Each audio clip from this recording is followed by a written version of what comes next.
Hello student, आज हम पढ़ेंगे अध्याय 4 गतिमान आवेश तथा चुंबकत्व। आज का टॉपिक है सीधे लंबे धारावाही चालक के कारण चुंबकीय क्षेत्र। हमको निकालना है चुंबकीय क्षेत्र किसके कारण? धारावाही चालक के कारण। चालक किसे कहते हैं? चालक जिसमें मुक्त इलेक्ट्रॉनों की संख्या बहुत ज्यादा होती है, जिसमें से आसानी से विद्युत धारा प्रवाहित होती है। धारावाही चालक मतलब हम चालक तार में धारा प्रवाहित करेंगे तो उसे कहते हैं धारावाही चालक। तो सबसे पहले हम चित्र बनाएंगे।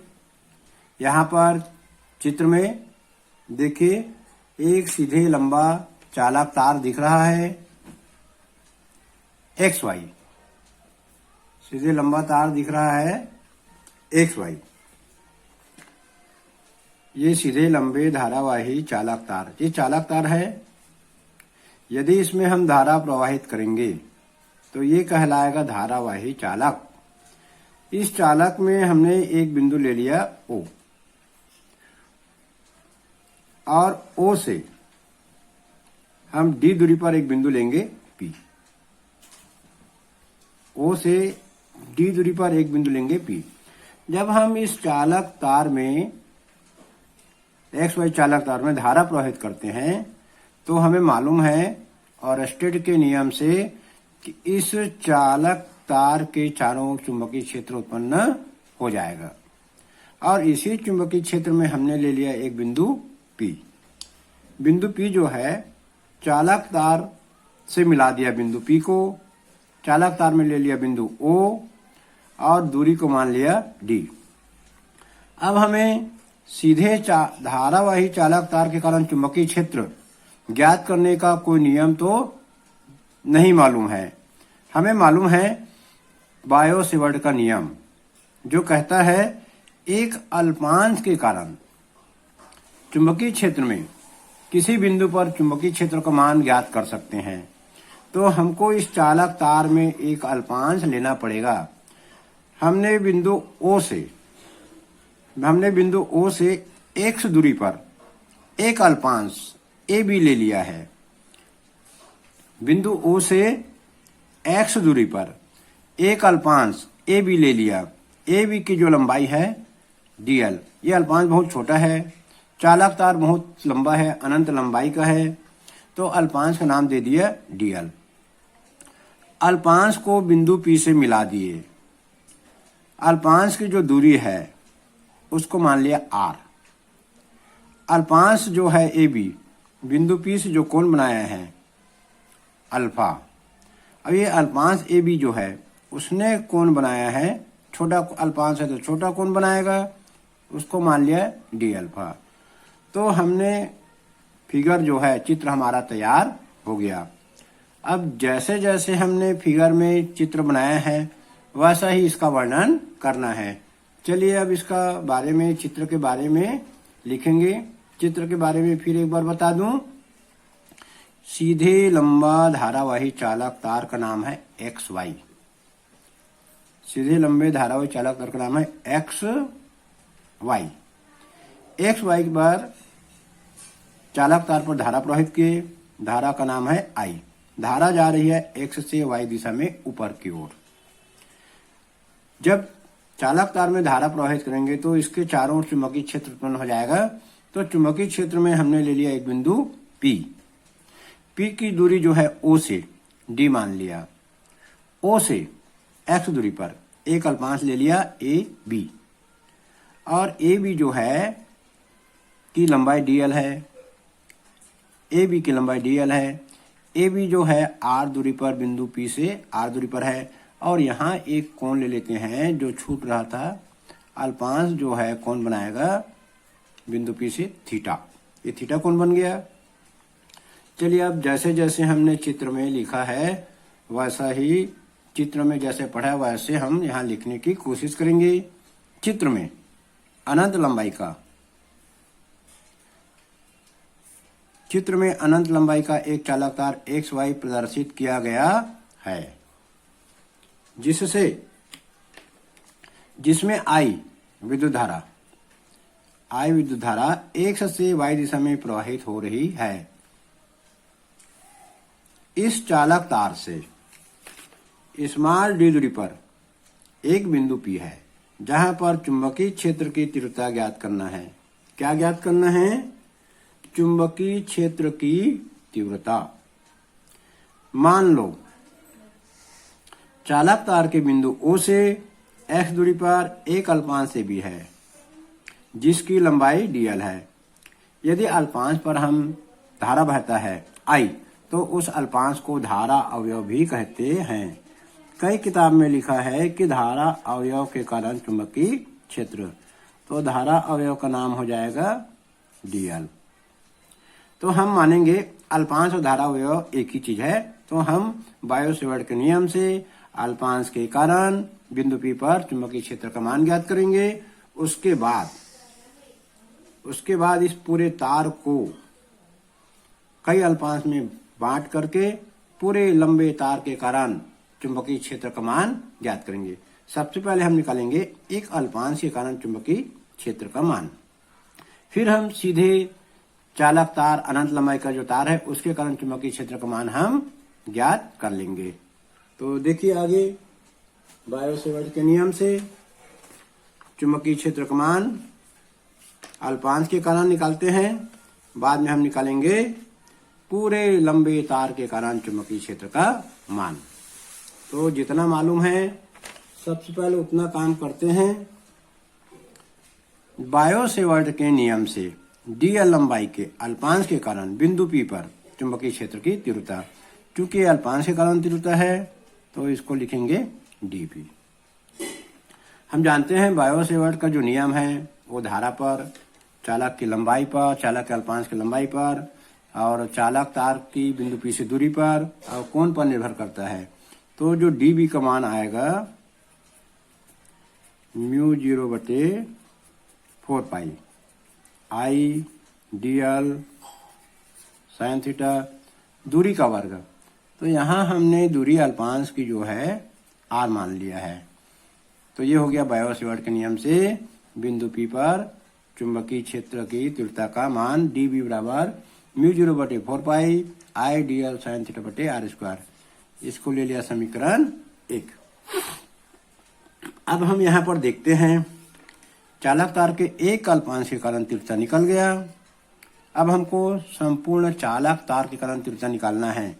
तो इस समीकरण के दोनों पक्षों का हमको यदि हम समाकलन कर दें, क्योंकि समाकलन जो है योग की क्रिया है, समाकलन लेफ्ट हैंड साइड का हो जाएगा, dB दिया है क्योंकि समाकलन में dB dx dθ होना चाहिए। दूसरे पक्ष में dl दिया है, तो यहाँ की जितनी भी राशि है उसको dl के पद में बदलना पड़ेगा। तो ये लेफ्ट हैंड साइड का समाकलन हो जाएगा, राइट हैंड साइड का नहीं हो पाएगा। तो हमको dl sin θ/r² इसके मान को चेंज करना होगा। तो चलिए चेंज करने के लिए हम चित्र में फिर से जाएंगे एक बार, और चित्र में हम रचना करेंगे। चित्र में हम रचना करेंगे बिंदु A से अल्पांश की जो दूसरी भुजा है BP पर एक लंब खींचेंगे। ये हमने लंब खींच लिया AC।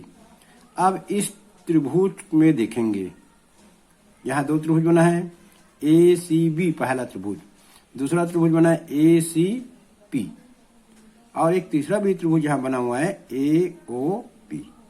तो सबसे पहले हम पहले त्रिभुज से dl sin θ का मान निकालेंगे, फिर दूसरे त्रिभुज से हम dl sin θ का मान निकालेंगे, दोनों को बराबर करेंगे, फिर आगे हम समाकलन कर सकते हैं। चलिए पहले त्रिभुज से हम निकालते हैं dl sin θ का मान, फिर ये dl sin θ का मान को हम चेंज कर देंगे।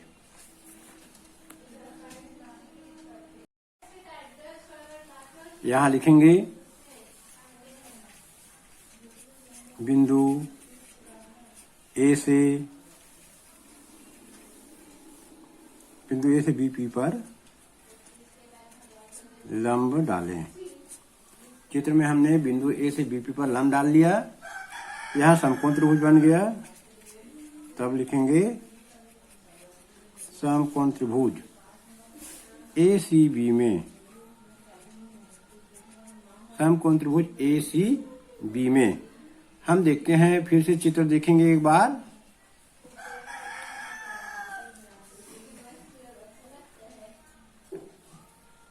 ACB, तो यहां पर का जो कोण है, यहां पर का कोण को हमको मानना पड़ेगा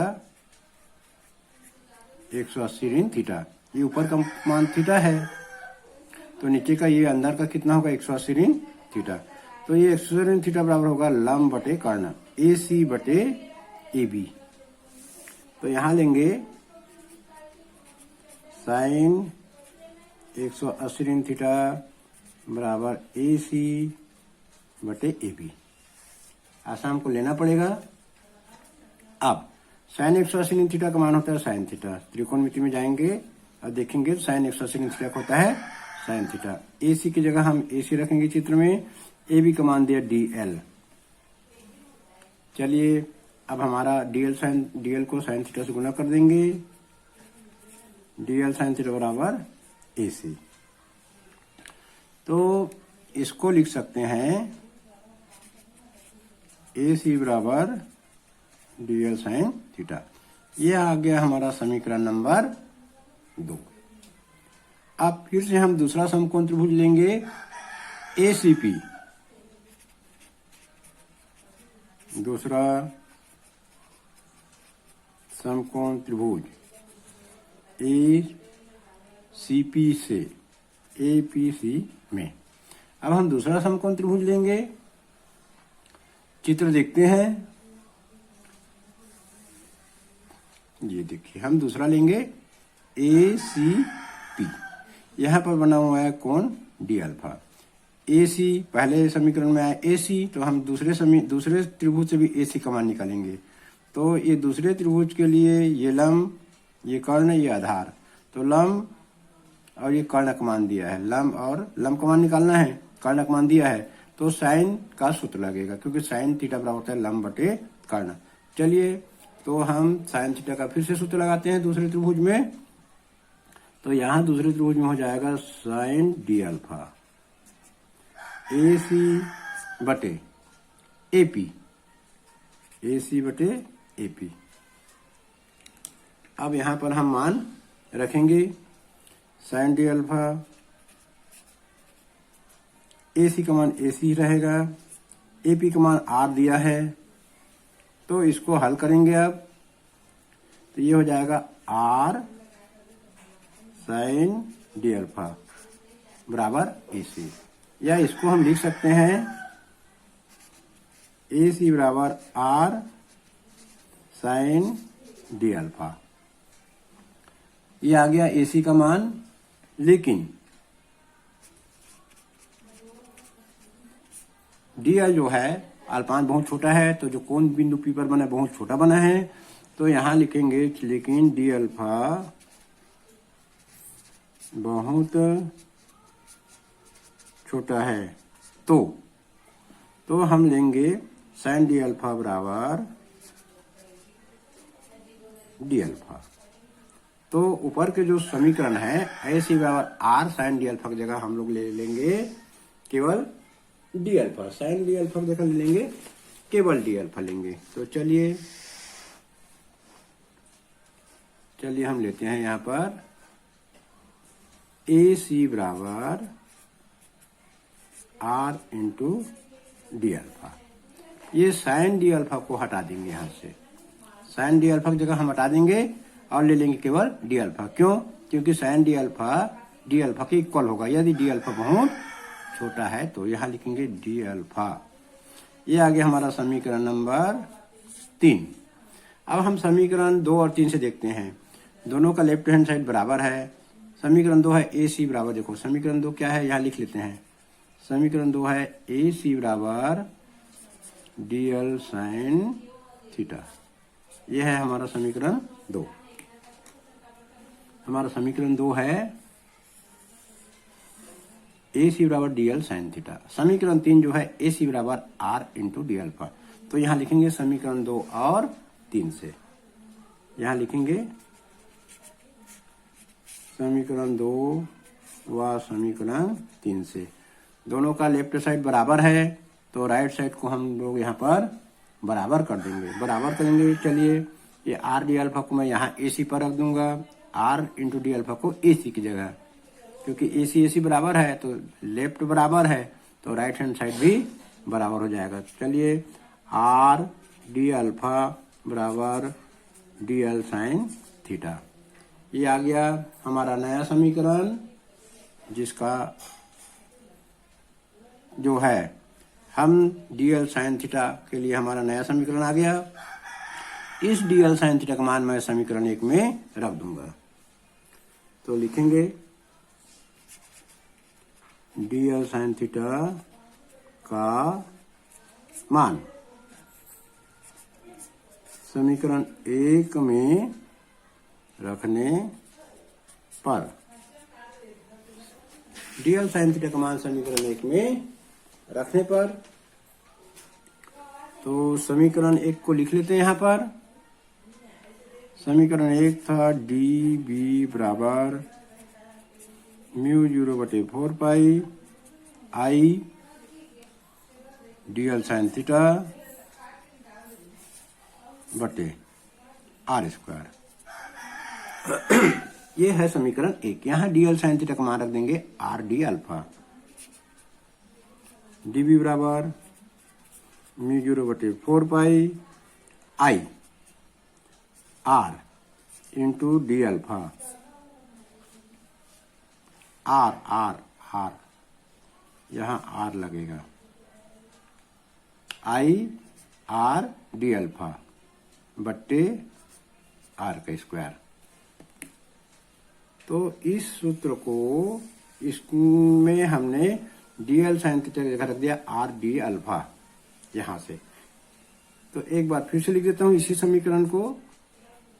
ये मान रखेंगे तब आएगा डी बी बराबर म्यू 0/4 पाई, आई तो रहेगा अपने जगह पे, और ये डी एल साइन थीटा की जगह रखना है, डी एल साइन थीटा की जगह रखना है are D alpha, are D alpha यहां रखूंगा आर डी अल्फा बटे नीचे आर स्क्वायर है तो आर स्क्वायर।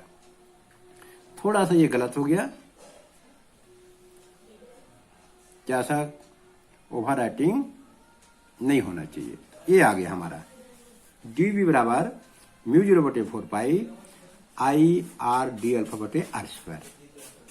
हमने डी एल साइन थीटा का मान रख दिया आर डी अल्फा, बाकी समीकरण तो वही है, आई बटे आर स्क्वायर है, डी एल साइन थीटा की जगह आर डी अल्फा आ गया समीकरण 1 में। अब ये आर और आर कटेगा, यहाँ काट देते हैं। ये जो एक आर है यहाँ के एक आर से कटेगा, तो नया समीकरण बन गया डी बी बराबर mu 0/4 pi into I D alpha बटे आर। इसको हम दे देंगे समीकरण नंबर 4। समीकरण 4 का अब समाकलन करेंगे, तब हम निकाल सकते हैं सीधे लंबे धारावाही चालक के कारण चुंबकीय क्षेत्र। अभी जो है समीकरण 4 जो आया है वो अल्पांश के कारण चुंबकीय क्षेत्र का मान है।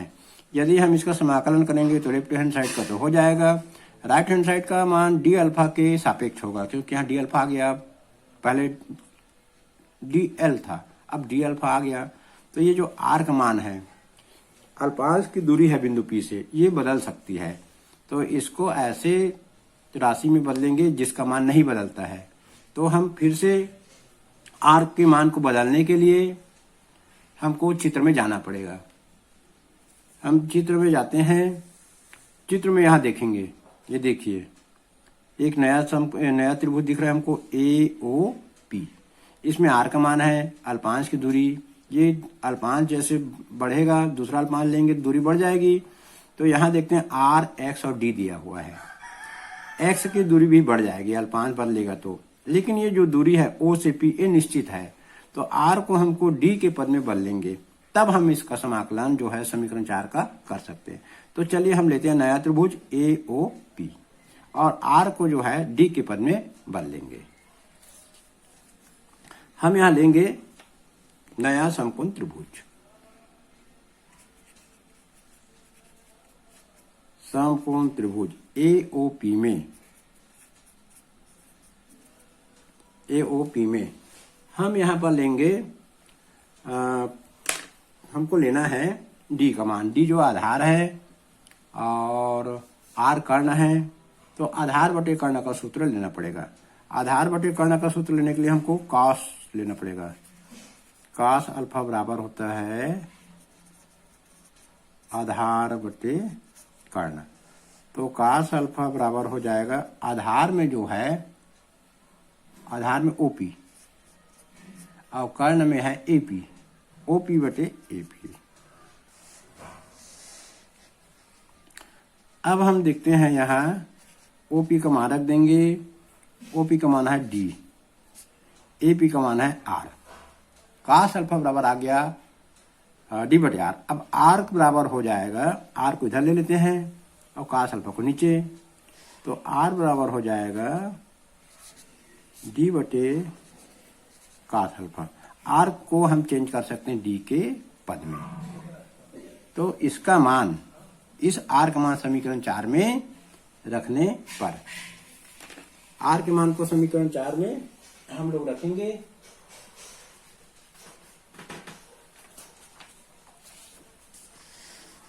चलिए लिख देते हैं R के मान समीकरण 4 में रखने पर, R का मान समीकरण 4 में रखने पर, तो समीकरण जो 4 हो जाएगा dB बराबर म्यू 0/4 पाई, I तो I रहेगा और d अल्फा रहेगा। नीचे में जो R था उसकी जगह रख देंगे D बटे cos अल्फा, रख दिए, R का मान रख दिए D बटे cos अल्फा। अब इसको हल करेंगे फिर से, ये जो cos अल्फा ऊपर जाएगा और D नीचे रहेगा।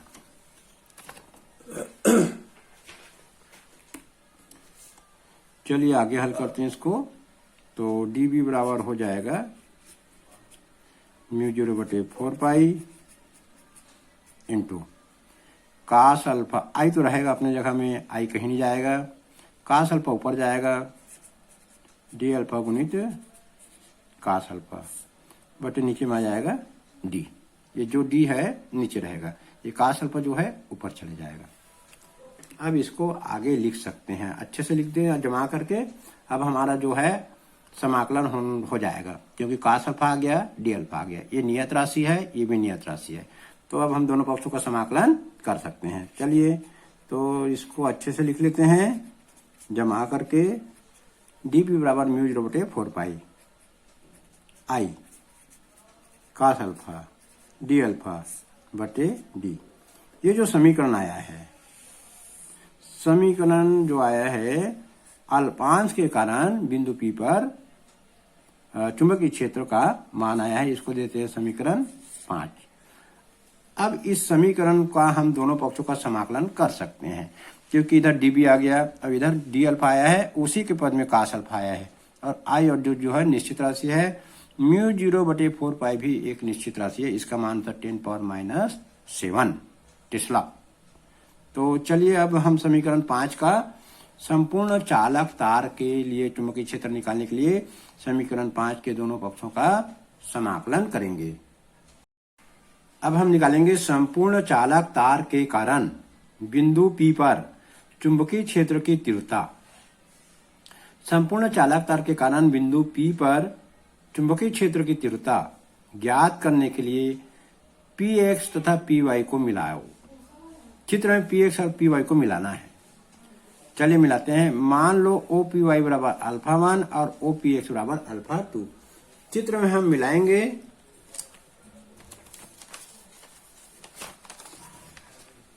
ये देखिए हमारा पुराना चित्र है।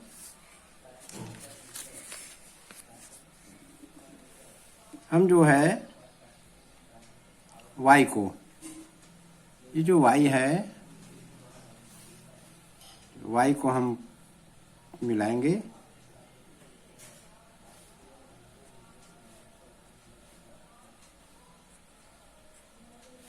ये y को हम लोग मिलाएंगे और x को मिलाएंगे,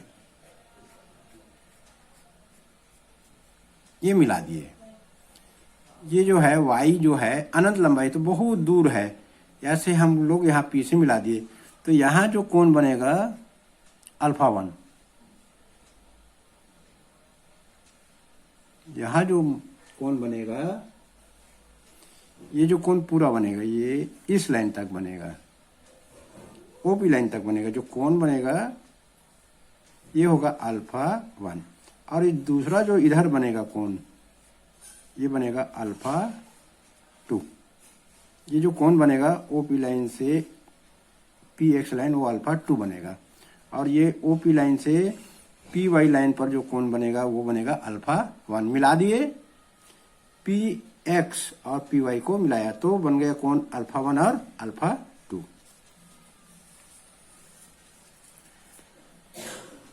अब हम समीकरण 5 का समाकलन करेंगे, तो लिखेंगे चालक तार एक्स वाई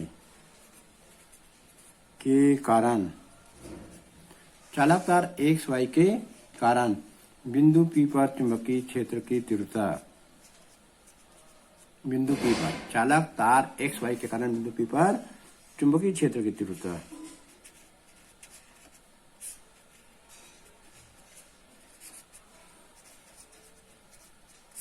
समीकरण 5 के दोनों पक्षों का समाकलन कर देंगे। ये समाकलन चिन्ह लग गया लेफ्ट साइड का और राइट साइड का, म्यू 0/4 आई कास अल्फा डी अल्फा बटे डी।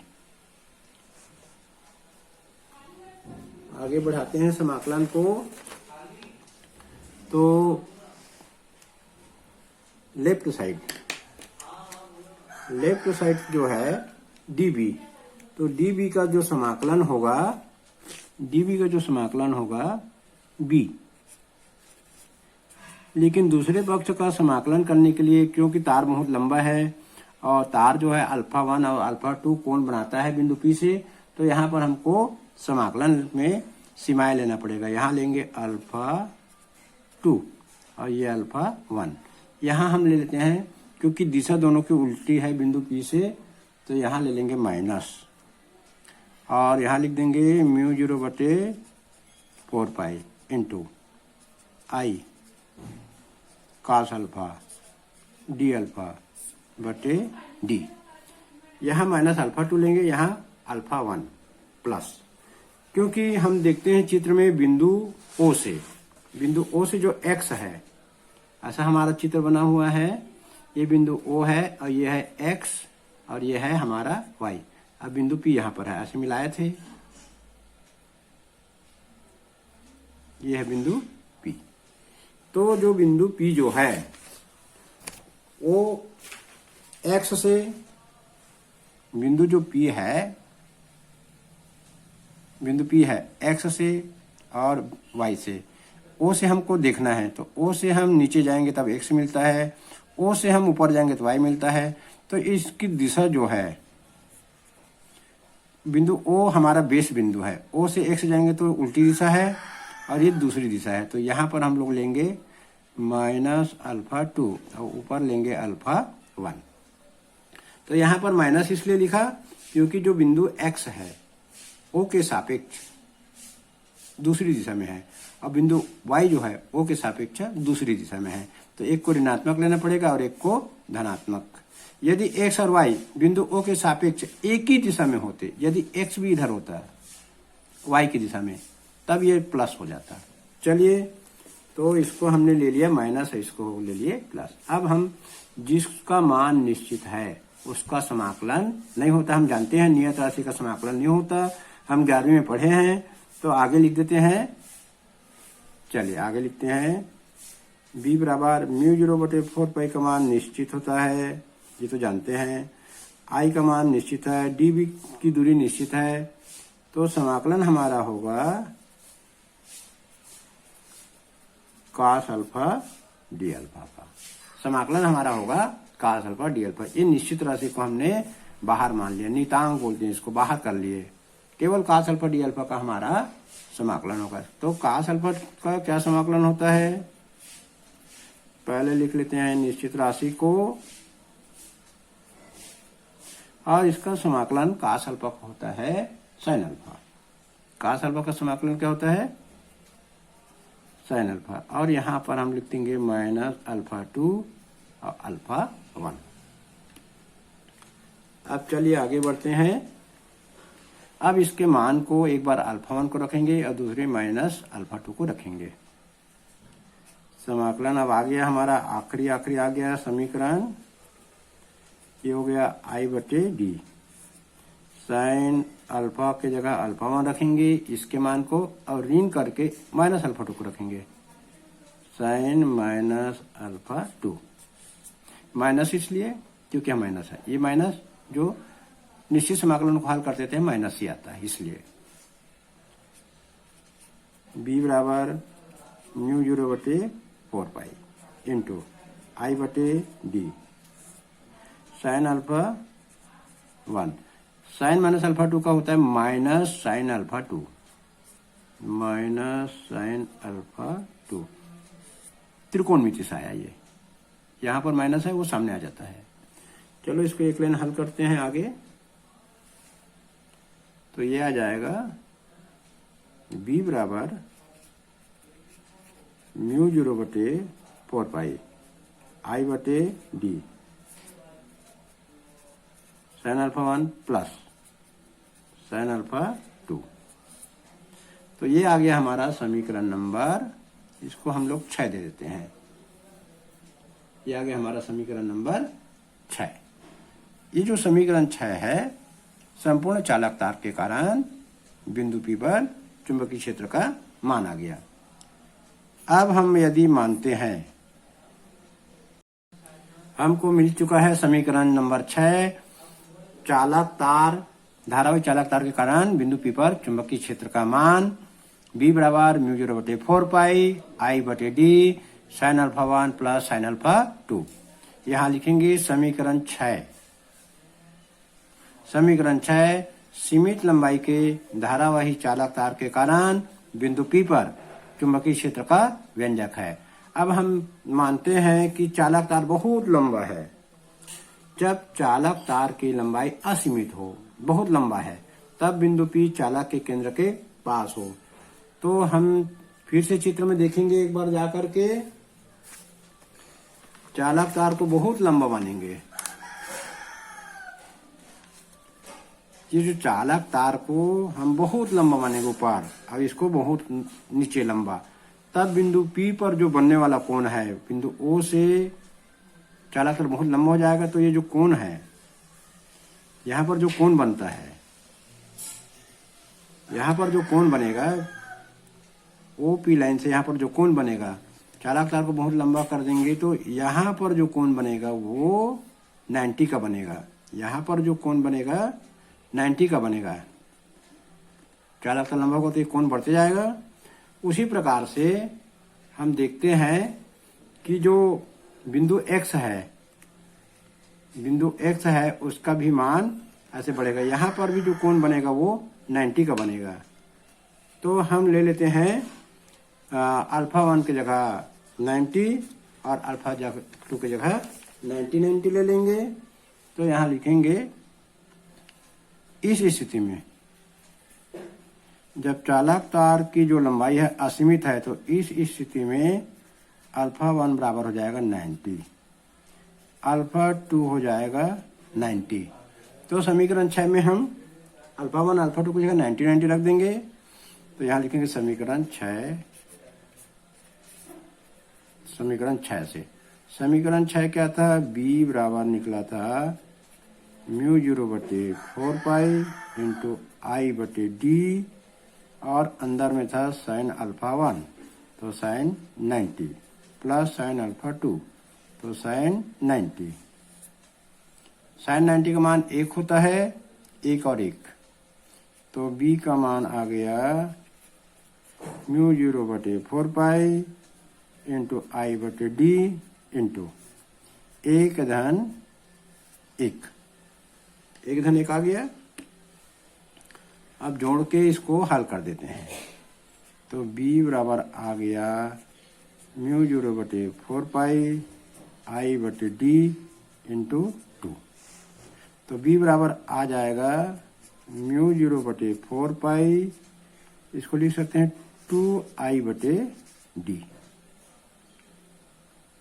तो ये जो आ गया समीकरण, ये अनंत लंबाई के सीधे तार के कारण ये आ गया समीकरण नंबर 7। ये लिखेंगे यह अनंत लंबाई, यह अनंत लंबाई के सीधे तार, अनंत लंबाई के सीधे चालक तार के कारण चुंबकीय क्षेत्र का तीव्रता का व्यंजक है। अनंत लंबाई के सीधे चालक तार के कारण चुंबकीय क्षेत्र की तीव्रता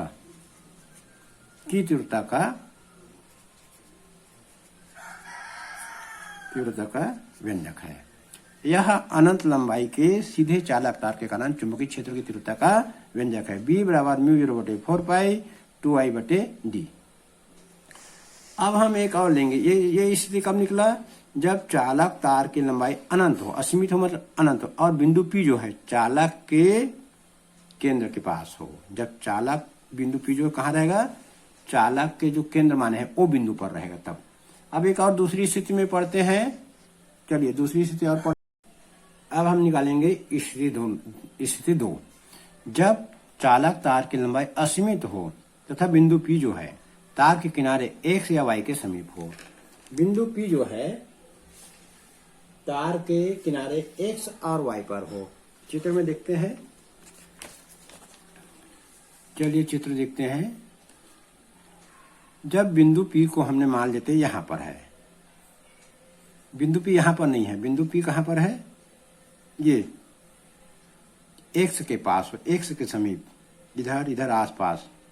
तो जो बिंदु जो है, ये जो OP जो लाइन है वो O से P इधर हो जाएगी, O से P इधर हो जाएगी, और जो OP और X के बीच यहाँ पर जो कोण बनेगा, ये जो लाइन है, ये जो लाइन है उसको ऐसे कर देंगे। बिंदु P को ला देंगे यहाँ पर। तो यहाँ पर का जो कोण बनेगा, यहाँ अभी 90 कोण बना है, वो जो कोण बन जाएगा यहाँ पर जो कोण बनेगा वो 0 बन जाएगा। तो देखते हैं। यहाँ अल्फा 2 0 ले लेंगे और अल्फा 1 90, समीकरण 6 से।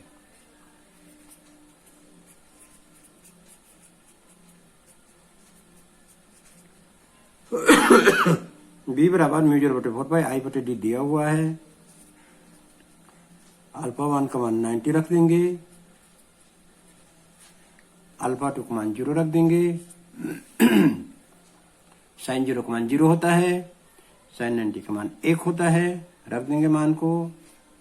b बराबर म्यू 0/4 आई बटे डी इंटू 1/0।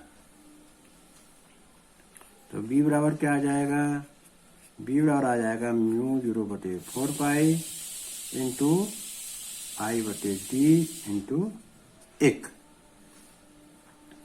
तो ये मान उतना ही आएगा। 1 का गुना करेंगे तो b बराबर म्यू 0/4 आई बटे डी।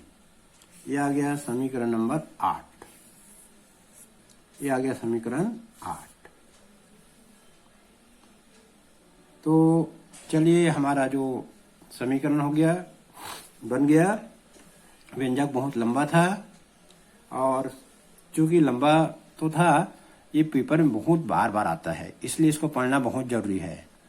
और 1 या 2 बार इसको प्रैक्टिस करेंगे तो आसानी से बन जाएगा। इसमें सबसे बड़ी जो बात है वो 2 बात को याद रखना है। एक है अल्पांश के कारण बायो सेवर्ट के नियम से बिंदु P पर तीव्रता dB बराबर म्यू 0/4 आइडियल साइन θ/r²। समीकरण 1 से लेके समीकरण 5 जो बना है वो अल्पांश के कारण ही बिंदु P पर तीव्रता बना है। समीकरण 6, 7, 8 संपूर्ण चालक तार के कारण तीव्रता निकला है। तो इसको याद रखना है। 1 से 5 तक अल्पांश के कारण तीव्रता, 6 से 8 तक संपूर्ण चालक तार के कारण तीव्रता, फिर हमारा व्यंजक आसानी से बन जाएगा। तो चैनल को यदि आगे पढ़ना है, आगे का वीडियो देखना है तो सब्सक्राइब कर लीजिए। और ये व्यंजक बनाने में आपको कैसा लगा कमेंट बॉक्स में कमेंट्स करना। धन्यवाद।